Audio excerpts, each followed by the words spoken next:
Sanga sima kindo bika akokende. Kabila boyanga, menda boyanga, chibala boyanga. Ale tokena ngo sanga sima kindo bika akokende.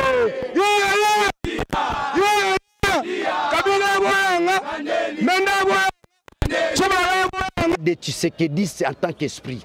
Oh, nous sommes ni basombana batisseba chibala baki batisekediste. Le caractère, n'est-ce pas, qui définit un Tshisekediste, c'est la constance. Le caractère qui définit un Tshisekediste, c'est le radicalisme d'esprit et du comportement. Tant on moni mutazana bilo kwanate, ah muta Soupu andakala Tomoni lelo 3 messes organisées na mémoire ya papa Etienne Tshisekedi oto comme kobenga le Mahatma pona nini te ba yu de pesi nyonso esangani boyoka nyezaka kate te mama koloba likamba boyoka ni te banda ye moko mokonzi aka na bomoi bato ya bokonzi mosala bango koyibaka biso bato mbala liboso baluki kokabola bato yango te oyebi te nde tokosolaka na boye ide pesi moko ezala kombo nango ide pesi kibasa lelo ezalaka wapi ya na bato boni ekufa te ndenge omoni chibala akovimba wana akovimba na mpona mwa makoki ya bula matari oyo akozwaka nsima ya mobimbi bala akozala te nsima mobulu moko akozala te zwandakisa ya Sami Badibanga azalaki akobeta tolo akobaya moto ya IDPS akolatisa bana mwa bilamba bakokomaka les amis de Sami Badibanga lelo bakenda wapi babungani te koni ezosala président ti lelo Kondo Etienne Tshisekedi akundama te mais kobanga te na bo basimbi pouvoir bakanisi ke soy bayo kokunda ye bakosala trouble or ezandenge wana te mama biso tokosala trouble te papa na biso bakokunda ye kosalema na bosembo na kimia voilà kozana na bon moto ezalaki pona biso ba jeune soy alobi marche bakili limité bakangi ndaku ba cercle limité ma bimezalité mais lolo Etienne Tshisekedi da esprit faut baye bayango ke Tshisekedi da esprit a commis idéal asa philosophie mobima pona biso ba jeune lelo faut baye bayango et message de passer lelo yango wana Congo Millennium. Ndeko balandi ya Congo Millennium ya émission na biso l'invité lelo penza lisusu toyaki awa sur invitation ya mwana mboka Daniel Safu tosola naye par rapport ya Kondo Etienne Tshisekedi wa Mulumba asi atika biso to profiter peut tosola naye sur ndenge bakanga journal na ye point saillant ezali ko évoluer te ensemble tolobaki te tolobelango vraiment na émission na bino l'invité mokolo ya lelo donc lelo to signé na bino balandi ya Congo Millennium que toza lelo kasi vraiment toza lelo donc hier ezalaki makambo ya Etienne Tshisekedi yango lelo tosaleli yango débat hein tosola na bino par rapport ya Maimatali ndeko na biso Daniel Safu Tolanda et on se retrouve juste après.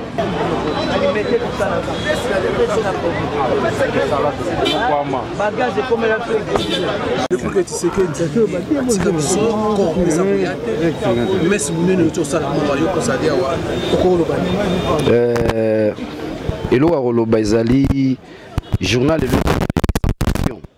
biso babilenge tomituna moto lelo tozo kundola kombo na ye makambo na ye azalaki nani.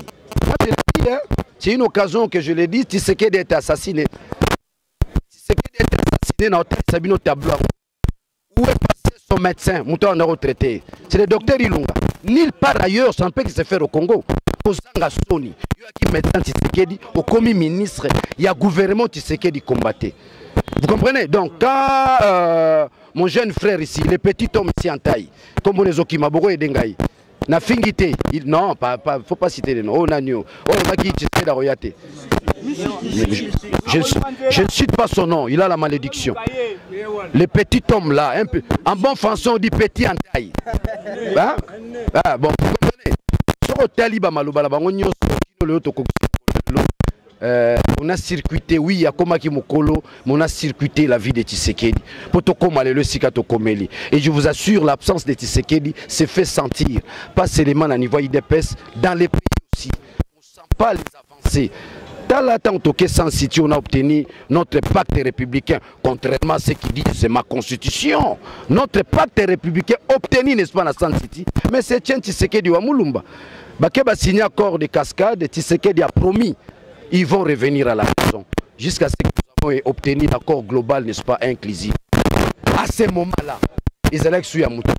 Comme impact républicain à Bissonios, pas une personne. Je profite à travers vous répondre à Kabila. Quand il dit notamment, c'est ma constitution. On appelle ça le syndrome léopoldien. Moni elengio Léopold azalaka nango. Bango nyonso bazokita bataka na syndrome wana. Et bandi Mobutu, bango nyonso ils trouvent que le Congo c'est leur pays, ça leur appartient. Non, c'est un syndrome, ça se soigne. Tu comme à un niveau comprendre que Boro est abissonioso. C'est une maladie en psychologie. C'est un syndrome. Ce syndrome remonte depuis Léopold II. Léopold II disait le Congo c'est mon entreprise. Et tout ce qui était ici était des gouverneurs. Mais je crois qu'au nom de la démocratie, si c'est les massis, nous voulons faire de la démocratie notre mode de gestion. Donc la démocratie vous renvoie, n'est-ce pas, à la notion de la chose commune, à la res publica. Et l'autre biso nyonso. Tango yoko mona ya yomoko. Oko konza batute. Te, oza 21e siècle. Eza swele kwa konza batute. To uti wapi. Bakoko na biso bakata ba maboko, bateka bango. L'homme noir dans sa peau a trop souffert. Siko lisusu toya, hein, les colons négros. Oh, baza la majorité. Faut bien ba colons. Sont des négros. Ba colons négros ba ya ba konza biso. Te bo ba yuma. Bokokate. Bokokate, on ne gagne pas 80 millions d'habitants. Nous allons nous lever. On s'en fout. Tuer, arrêter, on s'en fout. Nous continuerons la chose jusqu'à ce que nous aurons obtenu la victoire. Et je suis convaincu, 2018, c'est la victoire pour le peuple congolais. Parce que sur le plan mental, nous sommes mobilisés. Nous sommes mobilisés à jamais. Et cette mobilisation doit prendre des ramifications à la fois mystiques et ésotériques. C'est cette transformation, n'est-ce pas? Cette fragmentation métaphysique, il y a comme on a battu sur comme Batisekedi. Torocha tombe ne wapi et qu'est-ce qui va se passer? Je crois ce que nous devons retenir la journée d'aujourd'hui, c'est la remise en question. Voilà, le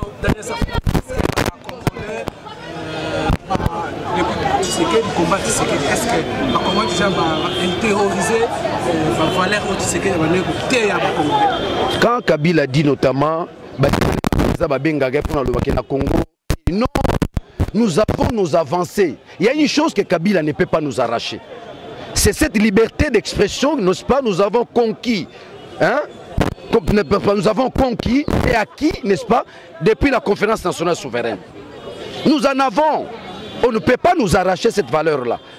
Aujourd'hui, si je parle devant vous, c'est parce qu'il y a des valeurs qui remontent depuis des années antérieures. Ces années-là sont bien définies. Les périodes de la conférence nationale souveraine, le travail qu'a bâti Tshisekedi dans le mental du peuple congolais, que la liberté, c'est un droit. Ça se revendique. Vous comprenez? Donc ce que nous sommes aujourd'hui, nous ne sommes que les ramifications conséquentielles du comportement de Tshisekedi. Nous sommes sortis de ces entrailles. C'est là où la majorité est bloquée. C'est ce que la majorité ne peut pas nous arracher. C'est ce que Kabila ne peut pas nous arracher. Notre liberté conquise depuis la période de la conférence nationale souveraine. Et le président qui l'appelle pour dire que non, il y a des chaînes de télévision. C'est Denis Sassou Nguesso, c'est un dictateur. C'est Museveni, c'est un dictateur. C'est Kagame, c'est un dictateur. Je ne pense pas qu'un démocrate l'a appelé pour lui poser cette question. L'heure est arrivée où l'Afrique veut, n'est-ce pas, se déployer. L'heure est arrivée où l'Afrique veut se libérer. Je renvoie les gens à lire Kwame Nkrumah. L'Afrique doit s'unir. Nous devons nous unir.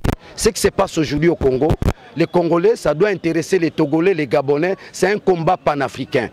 Je renvoie tous ces gens-là à Kwame Nkrumah, à Thomas Sankara, à Tshisekedi. Tshisekedi est entré, n'est-ce pas, dans les grégores de tous ceux qui ont réclamé la liberté, n'est-ce pas, de l'homme noir. Tshisekedi est entré dans les grégores, n'est-ce pas, des repères de l'Afrique, pas seulement du Congo. C'est un repère, c'est un visionnaire. Dis-moi, au moins Dieu a créé de telles personnes une fois par siècle. Dans un siècle, nous avons Tshisekedi d'Azate. Donc c'est le siècle. Ok, merci. Voilà. Daniel Sabou, quand la Lika, point de presse naïe, yoro kolobani point de presse on est ça.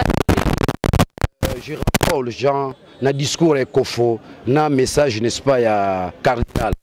C'est la réponse que je te donne. gens réfléchissent. La réponse appropriée à la question non. Pour la biso sotolobi outrage, outrager chef de l'État. C'est comme si le chef de l'État c'est un monsieur Superman. Non, c'est un citoyen, c'est un compatriote qu'on peut critiquer, qu'on peut attaquer épistémologiquement, scientifiquement, même politiquement. Dans ce sens-là, vous comprenez? Et je vous assure, le chef de l'État, Kabila a déjà eu à dire une fois, dans ces, excusez-moi, un résistant, je ne pourrais pas dire chef de l'État. C'est un péché contre mon combat. Je ne pourrais pas dire chef de l'État. L'État congolais n'existe plus. L'État existe selon la définition de la science po. Territoire, population, institution. Nous sommes en face d'un État fantôme. C'est ça. Même pas un non-État, un État fantôme. C'est ce que nous avons aujourd'hui. Un État fantôme a comme corollaire l'occupation. Et quand il y a occupation au pays, Dieu envoie les résistants du genre de Kimbangu, du genre de Tshisekedi, du genre de Moulele, du genre de Lumumba. Et Daniel Safou, je suis dans ce schéma-là. Vous comprenez? Réveiller la conscience de l'homme congolais dans une doctrine doublée de la mobilisation citoyenne. Parce que ce sont les citoyens qui créent la République. Et maintenant que la majorité a détruit la République, nous devons refonder la République, inventer la République. Et ce sont que les citoyens qui peuvent le faire. Bato tozomono ba bâtisseur du Congo. Totongana biso Congo. So ba transformer Congo te mitali bango. Car le Marx a dit les philosophes ont interprété le monde mais ne l'ont pas transformé. Et nous allons transformer le Congo. Nous promettons à tous ces gens, nous allons transformer le Congo. Attendons les vraies élections. Parce que l'élection, il y a décembre, parce que le 23 décembre, je n'irai pas voter. Il n'y a pas vote. C'est une escroquerie politique. Il va dober nos esprits. Il n'y aura pas vote. Et nous allons le démontrer sur le terrain. Attendons voir les actions qui suivent. Ils veulent arrêter tout le monde pour qu'il n'y ait pas action. Même les pierres vont se lever pour l'intérêt du Congo. Retenez la phrase de Kofo. Prenez le Congo aujourd'hui. Même nos enfants viendront récupérer les terres que vous avez, n'est-ce pas, arrachées. Ça, c'est une phrase mystique et prophétique. Vive Kofo. Vive le cardinal. J'en appelle aussi à tous les citoyens. J'ai constaté une léthargie, à la fois psychologique et comportementale. Cardinal. La classe politique, notamment l'opposition et la société civile, devrait déjà depuis hier faire une déclaration nationale. Ne touche pas notre cardinal. Je lance un mot d'ordre. C'est l'expression dès maintenant. Ne touche pas notre cardinal. Que cette expression-là puisse prendre corps à tout le monde, à tous les Congolais disséminés à travers le monde. Ne touche pas notre cardinal. C'est un mot d'ordre que je lance. Je crois que les esprits m'écoutent. C'est ça va se mettre en application. Ne touche pas notre cardinal. C'est le mot d'ordre que nous donnons aujourd'hui. Je vous remercie. Où en sommes-nous avec le journal Point Saillant? Le journal Point Saillant plus fonctionne. Nous n'avons pas de moyens. Nous sortons dans la volonté, n'est-ce pas, professionnelle. On n'a pas de moyens. Nous demandons aux gens, aux Congolais, qui nous aident, qui nous donnent les moyens. Si Tchibala, aujourd'hui, s'est dit avoir fait 36 ans au combat et se retrouve de l'autre côté, c'est un problème du ventre. Et que les Congolais qui ont des moyens, qu'ils assistent les résistants qui se lèvent contre le régime de Kabila. Parce qu'en fait, ce régime a 3 armes redoutables. Les mensonges, la corruption, les intimidations. Et vous voulez qu'on puisse corrompre tout le monde? Venez en aide à tous ceux qui se lèvent pour ce pays. Faites-les comme on l'a fait pour Tshisekedi, pour Kimbangu. Ce sont les moyens qui nous manquent. J'ai un journal, c'est une entreprise. Les journalistes sont là. Ils doivent être payés. Ils doivent travailler. On n'a pas les moyens. Les mal années que les combats au Congo s'articulent dans la foi et dans la volonté de puissance. Je crois que l'Égypte a réussi son combat. Les gens ont mis les moyens. Les gens ont mis les moyens. Partout où il y a eu révolution, on ne mène pas une révolution même réduite. Sauf au Congo. Il faut les moyens. Il faut les moyens de articuler les choses. Il faut les moyens pour que vos enfants ne soient pas corrompus pendant qu'ils sont en action, n'est-ce pas, du combat. Il faut les moyens. Et ces moyens-là, les Congolais en ont. N'en cherchons pas des milliers, des millions. 20 et 30 Congolais, vous vous réunissez, vous mettez les moyens, vous envoyez Daniel Safou. Fais marcher ton journal, c'est un journal pour l'intérêt du pays. À l'heure actuelle, on ne saura pas nous acheter. Il y a des Tshisekedistes en tant qu'esprit. Oh, nous sommes les caractères, n'est-ce pas, qui définissent un Tshisekediste, c'est la constance. Les caractères qui définissent un Tshisekediste, c'est le radicalisme d'esprit et du comportement. Tant on moni mutazana bilo kwanate, ah muta soupe supu ndakala alia afana ndako étage au détriment makila batu yozo cha manteka na lipa ochaka manteka na lipa olalaka na ndako étage ofandaka na Montfleury ofandi pona makila ya batu. Sois poli, sois respectueux. Je vous dis une chose, sur longo IDPS tikango mais sur mon salaba manœuvre et kolandayo. J'ai retenu cette pensée de mon grand frère Moubaki. On a benga gardien du temple, le dernier corrompu du régime. J'ai retenu cette phrase-là de lui. Mais ils sont maudits. Tu sais que d'aujourd'hui, dans sa dimension ésotérique, esprit, tu sais que d'aujourd'hui est devenu invocatoire. Vous comprenez? Ceux qui maîtrisent les principes mystiques et ésotériques savent comment, par certains codes, entrer, n'est-ce pas, en communication avec Mukish ou Mulumba. Ceux qui ont limité, Mitaliban, Misuma Boumevim Baba, Misuma Salaba AVC.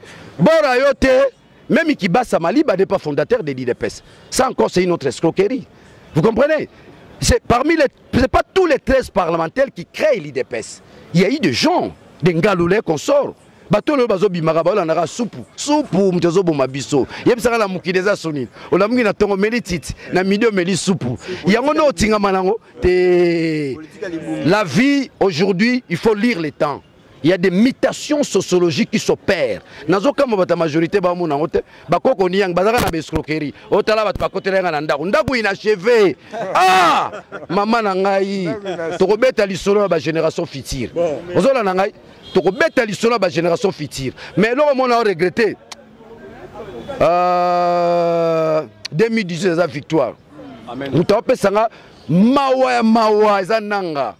Patozala ba élément nyoso sérieux siko. Bobenga ngo machine à voler, pas machine à voter, machine à voler.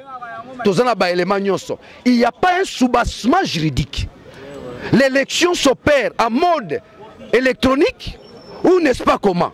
Mais la loi, c'est pas la loi qui te dit nanga. Il faut passer des élections du genre électronique. Il y a yo, la salango. Les gens discutent, ils s'entêtent. Nanga pas s'entêter. Bozela. Daniel Safuto le bamoli kamo asuka lelo to moni ndeko Vital Kamerhe a se retrouver na opposition. Point de vue na sur yango. Na rondimaka jamais Vital Kamerhe. Tala lelo Tshisekedi da kufi lelo. Lelo Tshisekedi da kufi. Vital Kamerhe doit corriger ses erreurs rapidement. C'est un empire politique. Il faut luka pireté. Pireté au luka on a ba acte belé. Nalandi a critiqué Kabila. Les 10 points qu'il a relevés n'a dit soit non, ce n'est pas ça. Les amis, que les gens donnent les moyens. L'intelligence, nous en avons. Je n'ai pas vu quelqu'un critiquer Kabila de manière scientifique et rigoureuse dans les domaines économiques, dans les domaines scientifiques, dans les domaines de la jeunesse. Non, moi, j'observe Vital Kamerhe, je l'observe, il doit se purifier. Ce qu'il est tenté de faire, ce sont des approches vers la purification. Aza motona masumu, motona bondoki. Et sengeli bongo, la tango nyonso, asala mingi, potamona na moto, na miso na biso pato. Pour la longola ki bo motona ye, ne sika kenda yo komela supu. Yeah, donc ce que je demande à Vital Kamerhe, il doit se purifier davantage. Sa purification nécessite l'humilité. Ami Kitissa trop, Asale Belé, attaquer Kabila trop, fara. Prochaine marche au Tchaï du Bossou. Tomoni le 3 messes organisées na mémoire ya papa Etienne Tshisekedi auto comme Kobenga le Mahatma pour la ninité ba UDPS nyonso esangani boyoka nyezaka kate te mama koloba likamba boyoka nité banda ye moko mokonzi aka na bomoi bato ya bokonzi mosala bango koyiba kabiso bato mbala liboso baluki kokabola bato yango te oyebi te nde tokosolaka na boye UDPS mo ezala kombo nango UDPS Kibasa lelo ezaka wapi ya na bato boni ekufa te ndenge omoni Tshibala akovimba wana akovimba na mpona mwa makoki ya bula matari oyo akozwaka nsima ya mobimbi bala akozala te nsima mobulu moko akozala te zwandakisa ya Sami Badibanga azalaki akobeta tolo akobaya moto ya UDPS akolatisa bana mwa bilamba bakokomaka les amis de Sami Badibanga lelo bakenda wapi babungani te eyaka motema pasi te botikela ye mobu moko akobunga ye moko bookela yango pasi te pasi to nango bato ya bokonzi oyo balingi te nzoto ya oyo ya biso elombe eya nauti koloba bango na lokota li français bokonzi oyo balingi te tozala bato ya minene bato oyo babengaka bango ba héros national nakopesaka ndakisa ya Mamadou Ndala akufi na etumba oyoki ngai akufi na etumba mpo na mboka bato ya Goma batamboli basengi te rond-point moko kuna na Goma komo nango rond-point Signers ekoma rond-point Chikudu bakomisa yango rond-point Mamadou Ndala bokonzi baboyi kasi ntango emene ya kufi bapesi kombo na ye esika ya motope na bandala ntango oyo kulutu nani tabule ya kufi bapesi kombo na ye na balabala moko awa ekomi balabala tabule kasi moto ya kufeli mboka baboyi kopesa kombo bakamati ebembe na ye batiango na pepo na butu na Goma po bapesa ye lokumu te babeka honneur militaire ebembe na ye kiti na Kisasa na butu na awa na njili bakamati ebembe na ye batie yango na ngalima mokolo kokunda ye basali boni basangisi ebembe na ye na basoda oyo bakufaka na RTNC na mukungubila na lokota li français babengi yango banalisation batie ebembe na ye na bato mosusu po bima moto pamba aza moto monene te po biso tokanisaka ye te yango balingi te lelo ebembe ya Tshisekedi ya tozala ata bato milioni 300 na nzela po na kolela ye po tokanisaka ye eya bokonzi ye mabe bokonzi ye po na koboma mboka bakoboma mboka to na bato ya minene te lobi soko Uganda linga kota wa akoti Rwanda lingo kota wa akoti Burundi lingo kota wa akoti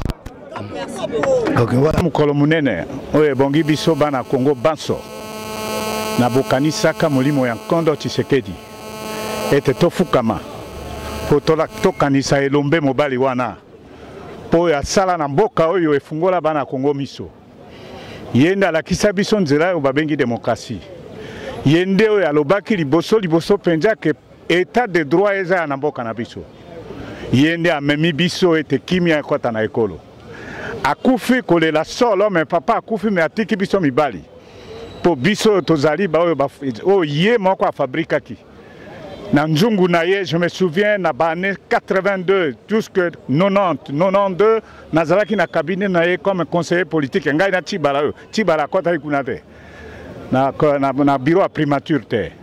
J'ai travaillé avec cet homme, c'est une icône, c'est une école, Azalinde, oyo afungoli biso nzela pe tokumisa kombo na ye. Ma wazali kopesa biso pe na motema aza moto africain na ndigisa oyo na maloba oyo Monseigneur Mulumba lobi la kanisi ba oyo bazali kokamba ekolo bakosala nyonso ete ezonga batika bibanga banga biso tokoki kosala trouble te soki tolela papa na biso tokunda ye po te soki akundambi mbala mosusu woso na mboka oyo ekosila yango wana na yebisi ya mama eloko ni ezosala président ti lelo Kondo Etienne Tshisekedi akundama te mais kobanga te na bao basimbi pouvoir bakanisi ke soki baye kokunda ye bakosala trouble or eza ndenge wana te mama biso tokosala trouble te papa na biso bakokunda ye kosalema na bosembo na kimia.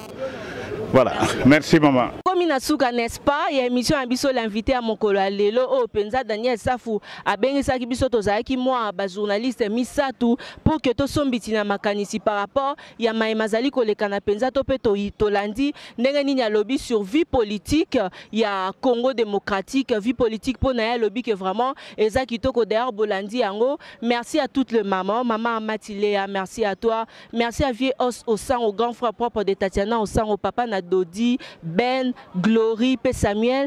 Merci à toi, champion Yamagouche, papa na Samuel P. David. Je vous aime beaucoup. Merci à Jires Mwanda. Merci également à Jordad. Merci à toi, Jordad. Et merci à tout le monde de nous avoir suivis. Merci à papa Riki Dibendi. Et... Congo Millennium.